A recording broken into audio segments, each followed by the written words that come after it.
Well, happy Wednesday to you. Hey, we're doing Ecclesiastes 9. And the teacher, or Solomon, is going to talk about the difference of life, or the living, and the dead. And basically, what he's going to be talking about is we've got a job to do while we're living. Hi, I'm Pastor Mark. We're with Heights Christian Church, me and Pastor Jeremy. And we are going through the Bible in 5 years. We want you to subscribe to this channel and be a part of that with us on a daily basis as we read scripture all the way through in 5 year program, so that you'll have gone through the whole Bible. You will have read it at least once in your lifetime, and we want you to do that with us. And as we go through, as we read it together, like for example, we're doing Ecclesiastes 9 today, then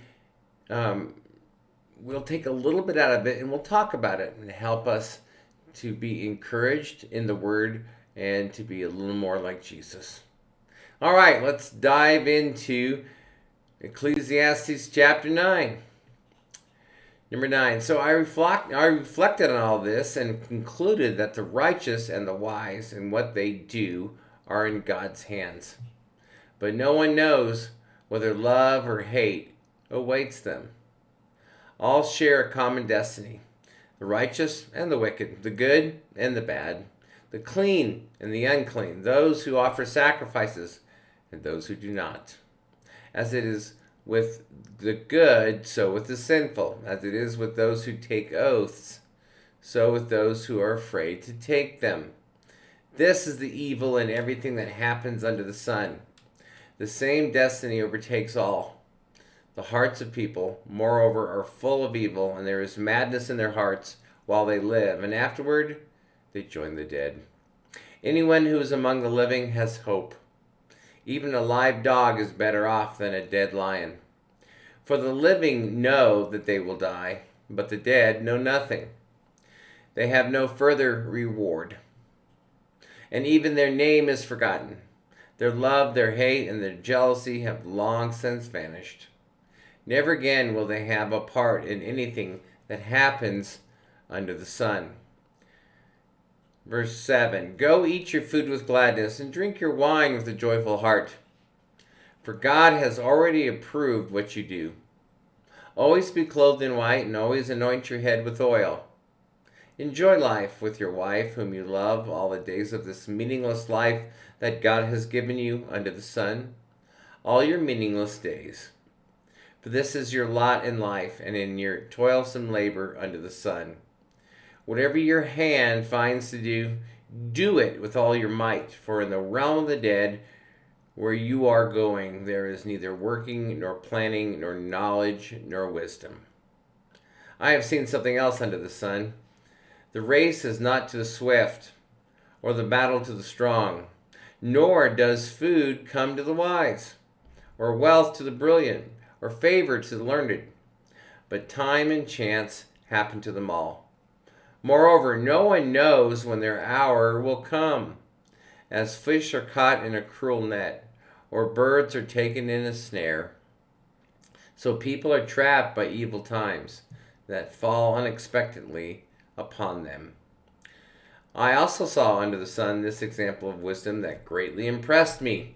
There was once a small city with only a few people in it, and a powerful king came against it, surrounded it, built huge siege works against it. Now there lived in that city a man, poor but wise, and he saved the city by his wisdom. But nobody remembered that poor man. So I said, wisdom is better than strength, but the poor man's wisdom is despised, and his words are no longer heeded. The quiet words of the wise are more to be heeded than the shouts of a ruler of fools. Wisdom is better than weapons of war, but one sinner destroys much good. Wow, there's so much to be covered in this chapter, but I'd like to just take a few seconds and go through Ecclesiastes 9, 9, and 10. What what the teacher here, or the preacher, as the word Ecclesiastes means, Solomon is saying, enjoy life with your wife, whom you love, all the days of this meaningless life that God has given you under the sun, all your meaningless days. For this is your lot in life, and in your toilsome labor under the sun. Whatever your hand finds to do, do it with all your might. For in the realm of the dead, where you are going, there is neither working, nor planning, nor knowledge, or wisdom. Well, when Solomon talks about the meaningless life, it's kind of depressing to think about it, because we've sort of been told that our life is so worth living and everything, and it is. But what the teacher's talking about is we all know that we're going to die. And in death, at that point, that's it. It's too late to do planning and to decide to do wisdom or be good or whatever. After you die, it's it. You're basically just waiting for judgment. And so, and from Solomon's perspective. And so he's saying, hey, if you're going to do anything, do it the best that you can. While you're alive, you need to do it with all your might, he says. And so he is encouraging people to live their life and not just keep, oh, I'll do it later, I'll do it later, I'll push it off to later. And that's one of the problems, is that we aren't given